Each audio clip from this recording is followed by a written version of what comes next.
Hello and welcome. As a part of my professional engagements, I have to visit a lot of universities and colleges. I have visited hundreds and spoken as a guest lecturer.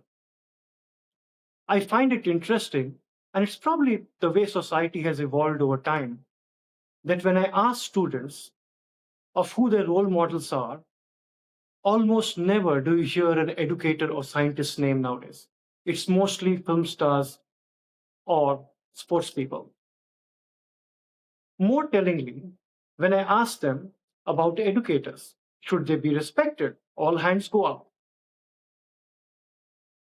Would you like to become an educator?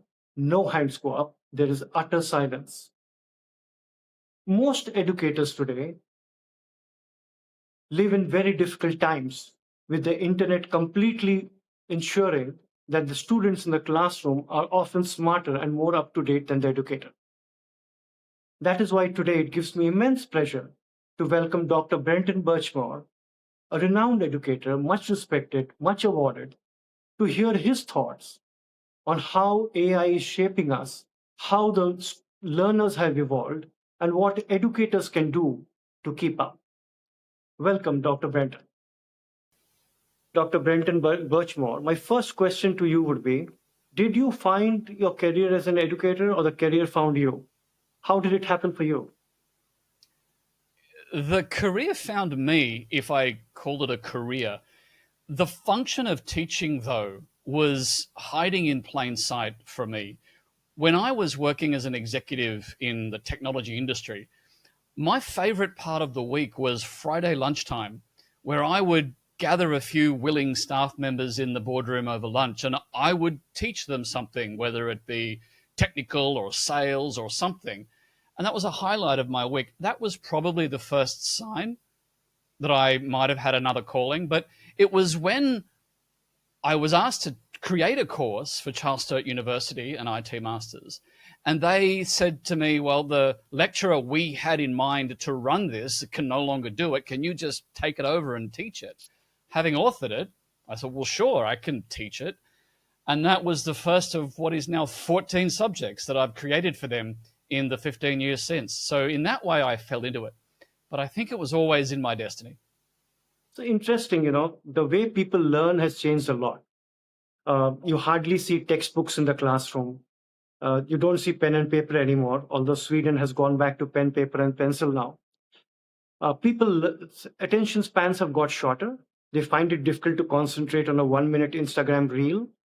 So when you create content today for the modern learner, is there a different way that you approach it from what used to be there, say, 2 decades earlier?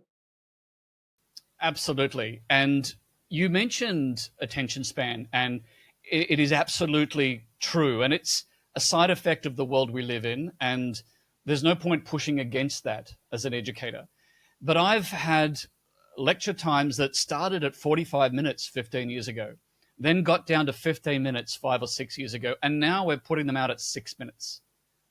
And even that, people have to struggle to concentrate at times. But there's also something else feeding into that, and that is that the way we use knowledge is not let's learn this huge thing just in case. It's much more about just in time. Our world is driven by tooltips. You hover over that, click that little button, and get that tiny little nugget of knowledge that lets you move forward. And I think education can learn something from that and needs to lean into that kind of idea. Interesting you say that. Now, you have been awarded as the best lecturer at the university you teach in multiple times. If I counted right, at least 5 times over 5 years. What is it that you think you did do differently that makes you stand out? We often speak about things we don't do well, right? But what do you think you do, that one thing, that one quality that engages you with the learners? The thing I strive to do is to make the concepts the building blocks of everything they learn.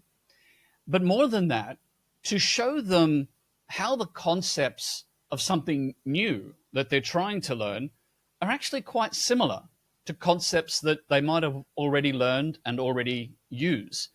And so I'm trying to create a bridge conceptually, because in my opinion, understanding the concept understanding the why behind something is the ideal and essential starting point to then hang off of that all of the details, all of the facts, and all of the bits and pieces. So I would say starting from the concepts and making that the easy bridge is the biggest thing I try to achieve.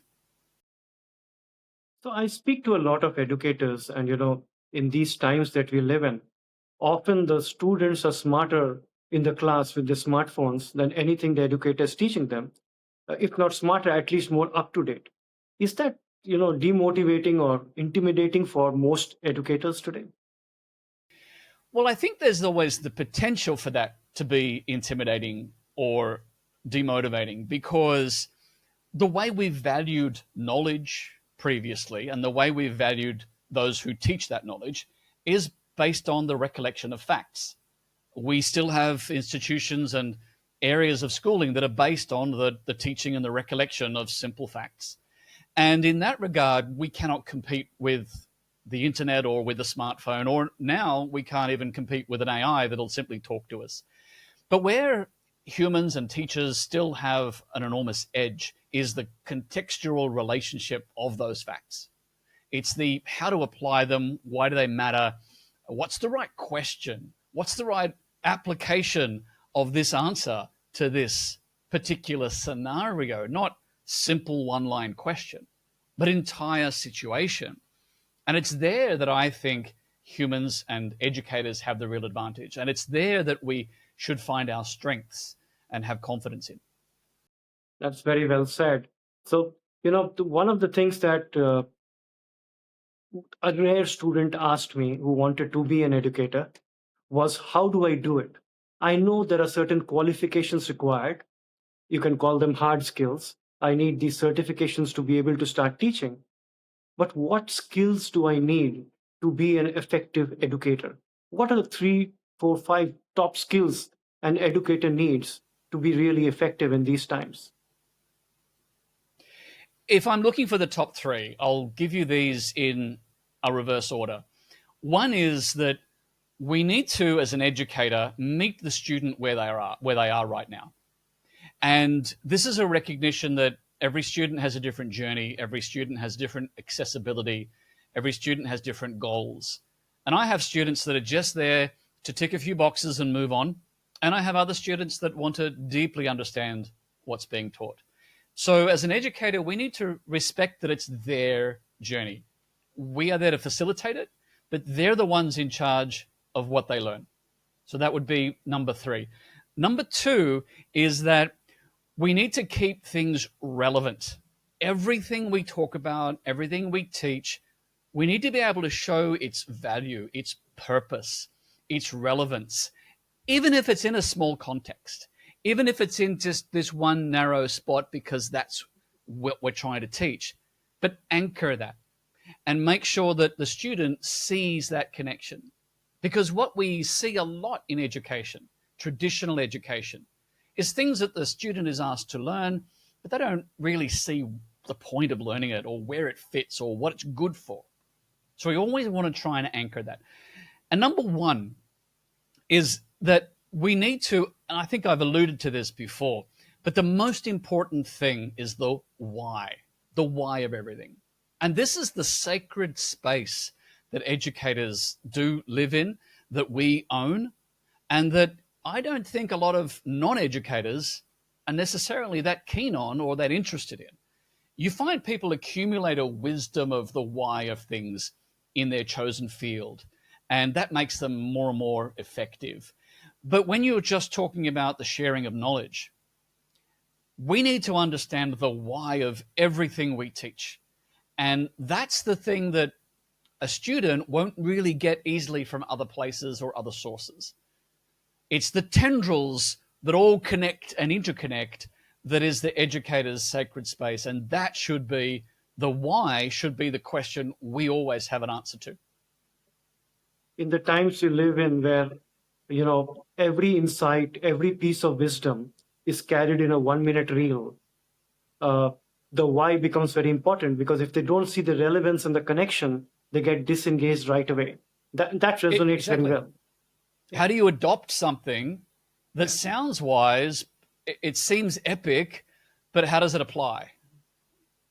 So, because the way society has changed and technology has overcome all our lives, students' mindsets and skills have changed also.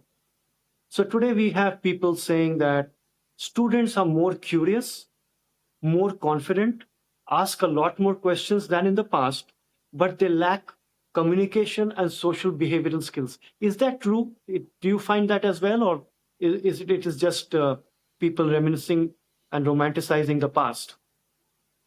Well, I do think that's a generalization. And I think in saying things like that, we might not be doing justice to all the nuances around the edges of that.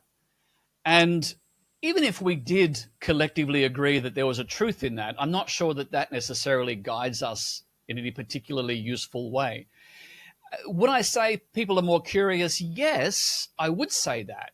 But I think it's based on being in the information age.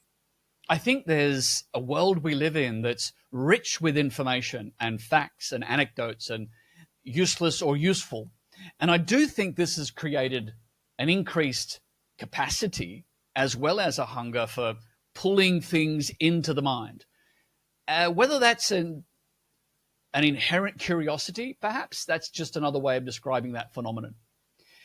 But when we talk about the side effects of that, and we say, well, if a student's really hungry for knowledge or information, but there's a flip side if we say it's coming from that effect, is that they're very quick to move on. They're very quick to have a curiosity, get a quick answer, and then lose that from their mind and move on to the next thing. And that's also, I think, a side effect of the digital world we live in, and something we simply need to understand and accept and embrace. It's not going to necessarily change. Those stimuli won't change. So I think, yes, there is a fundamental change throughout the world we live in. And I do also agree it's something that, as both students and educators, we need to be mindful of. Because at the end of the day, whatever traits we have as a student and as a society and as a cohort and a collective, we need to translate that ultimately into delivering value into the company we work for, the society we're part of, or the project that we're involved in. It has to eventually translate into the delivery of outcomes. And so that's the uncertainty of how do these current modern info paradigms create the next generation of workforce. So true. When you said, this generation is quick to move on, it's not just in terms of information and knowledge. They do that with relationships and jobs as well. Today, we get CVs of, people under 30, and they've already, had like 10, 12 jobs and about another dozen gigs. Uh, what do you think about that? I mean, do you really think so I have conflicting views, right? I often wonder whether I am too old. After all, we have to hand over this world to them. Should I adjust to them, or they should adjust to me? But as an employer, and many of these students aspire to be CEOs and leaders, I would find it difficult as a board member to hand over my company to somebody as a CEO if they flip every 12 or 18 months into a job. It's really tough. What kind of advice do you have for young people on that? I think you make a very good point, and it does actually lead back to the other half of the question that you asked a moment ago, as in the communications and relationships and interactions. And I think there's symptoms there that come from this rapidly evolving conversation of let's move on to the next thing. And I do think that our society is evolving where lots of things happen shorter, including relationships, including conversations, and jobs and positions. People just get bored more quickly. And so it can be harder to not only have a meaningful contribution in a job over a long period of time because you get bored with it in 12 months. Similarly, in a conversation with someone that you've said a few things and you get bored with that in a couple of minutes. And so it's difficult to build a long, deep rapport with people. And these are, in some ways, symptoms. But I think there is, and you've pointed this out, a fundamental truth that you can't successfully run most companies or organizations with only a 12-month plan. to have long-term success, you need long-term strategies. You need things that stretch off into the future. And as difficult as it may be, try to predict that future and have a plan for it. And I do think that our world is more often governed by strategic cycles of 3 to 5 years. So those that want to have a seismic influence on their world, whether they be the new young people, the generation coming into the workforce, there will be a portion of them who will be comfortable with taking a long-term perspective and investing in a long-term function. They will rule the next world we live in. And everyone who's happy with the chop and change, jump from this to that, they will accumulate a great deal of knowledge and expertise, but they won't gain the same level of trust to be the shining leader that carries us forward into the next 3 years. It'll be those with a deeper level of patience that will have those functions. So that was very well said, and I couldn't have put it better. But let's speak about the elephant in the room, a topic that you are also writing and speaking about a lot, which is AI. Should we be afraid of AI? If, as an educator, as a learner, is it something that is going to disrupt the higher education or the education sector completely? So let me unpack that into two different questions, because I think that part of our obstacle is when we conflate the two issues and align them. Should we be afraid of it? No. In my view, definitely not. No more than we should have been afraid of the internet when it first arrived. But will it disrupt things? Absolutely. And perhaps more so in many ways for education than the internet did. And I think there's a degree of acceptance of a system that's going to change the way the world thinks. It's not the educator's role to decide how the world thinks or what our relationship with knowledge and information is. It's our role as an educator to support that. And when the internet came along and everyone had the fundamental answers of everything in the universe in their pocket, then we got tougher questions. We started teaching more complex things. We started evolving. And you think back to decades ago when the modern calculator was invented. Mathematics in schools just got harder. That was the answer. And what we have now at its minimal level is AI in terms of large language models are a calculator for words and for prose. And so the words and the prose and the syntax that we are writing now has an extra tool that we can bring in that has a contextual framework to work with. We're now going to be able to explain and express and understand and share word-related information more effectively than we ever did before. But these are just tools. We have to remember that the AI doesn't actually know anything. It doesn't understand concepts. It only understands words and probabilistic algorithms for how those words relate to each other. But it doesn't understand the idea that those words together create. So in that way, it's a lot less than even Wikipedia might have been for the education industry. But it does offer some fantastic ways of explaining, sharing, and understanding ideas, because it can put words together in ways that make it very effective. So I don't think we need to be afraid of it, because it actually doesn't know anything. Where it's a challenge is that it gives at the moment the opportunity for students to pretend they know something that they don't actually know. And so the challenge there for the student and for everyone who employs them on the basis of a qualification that they supposedly received, there's a potential falseness or misunderstanding there that they know something they don't really know. And so this is why, in my view, and alluded to it earlier, we need to reshape the way education is supporting modern students to give them something that lets them still use the tools of AI and use them effectively, but know and understand their weaknesses and limitations and not be caught out by it. And not use it as a shortcut to pretense, but use it as a shortcut to mastery. That's very important because, in the industry, we are flooded with resumes now that look perfect, that sound perfect. And when the candidate comes in front of us and speaks the first sentence, we know this is not the guy who wrote this. It is Yep. completely not authentic. And then they get found out. So I advise students along the lines of what you say, use it to correct the punctuation and the grammar, but don't make it write everything about you, because it will write things that you won't be able to stand up for. So there is the usage dilemma, but most students take the shortcut, and then they come across as not being authentic, or faking it, and that doesn't go down So very well. I have a rule of a half-half with the use of AI to write anything. And the half-half means that you need a structure and then you need the syntax. So the structure is the series of points that you want to make. And then the syntax is all the words that make the paragraphs. And you want AI to do one or the other. This is my approach, right? So if you really don't know the ideas, you might ask AI to say, well, here's what I want to write about.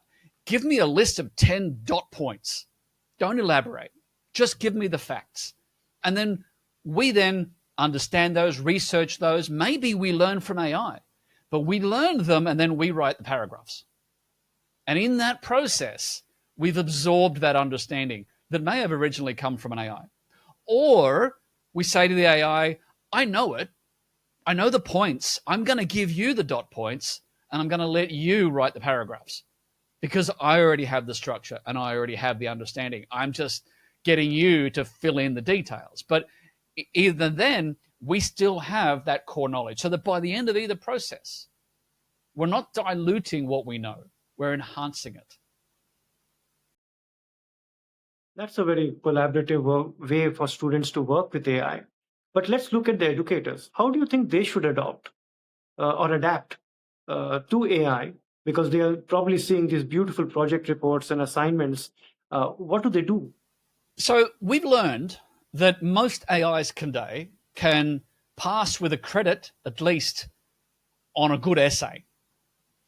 Now, the problem we have is when all we ask for is a good essay. In that case, the student doesn't need to pass, the AI will pass for them.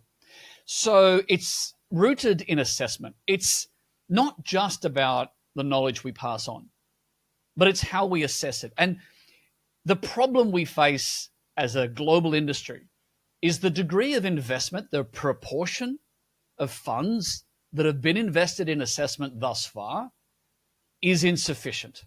And that's going to need to be adapted. And the great opportunity, if you're looking at the financial aspect of education, is that AI has the opportunity to lighten the burden of investment in administration, but it will increase the burden of investment in the assessment regime. You're going to need micro assessment. You're going to need contextual, scenario-based, situational assessment. You're going to need interactive assessment. It's going to take more time. It's going to take more money, but that's how we are going to have a greater level of understanding of whether or not a student has really absorbed knowledge. Fantastic. So before we wrap up, this very, very engaging session that we've had, I just want you to give us your thoughts on where do you think the traditional universities will land up in 10 years' time. So, for example, in the US, McKinsey says that 1/3 of the universities will shut down over the next 10 years as students look more and more for vocational and direct job related kind of knowledge, information, and skills. What's your view with AI and the drive towards the jobs and job shortages? Uh, will universities find it, traditional universities, find it difficult to sustain and attract students? Well, I think rather than, I mean, those statistics are jarring to hear, but I'm not in a position to say that they're wrong. And I think if we look at the idea that massive upheaval and enormous threats to the viability of traditional tertiary education is at stake here, that I agree with. And I don't worry for the students because what will drive this is a student's desire for something new, and new operators will appear. Some universities, the private, the small, the modern, they will be flexible, they will adapt, they will come out with micro credentials, they will come out with new ways of learning. But the really traditional universities that have done things pretty much the same for the last 50 years, they might be in a fair bit of trouble. And absolutely, I agree that not all of them will survive it. There are those, and this is part of their problem, there are those who survive financially more on government funding and grants for research than they do on student revenues. And that's a bit of a trap for them, because part of the problem they face now is they've never really needed to treat the student like a customer. They've never really had to have a strong value proposition in the way that other products tend to do. And I think that pressure will get stronger on them. And yes, some I think will just stick around regardless because that's their base, that's their model, and there'll be still those throughout the next generation that will want that traditionalism. But I think there's quite a lot on the fringes of that that will really struggle and really find it difficult to compete with what I see as being a vastly new way of learning and a vastly new access to just-in-time, small pieces of information, small mastery, ideal measurements.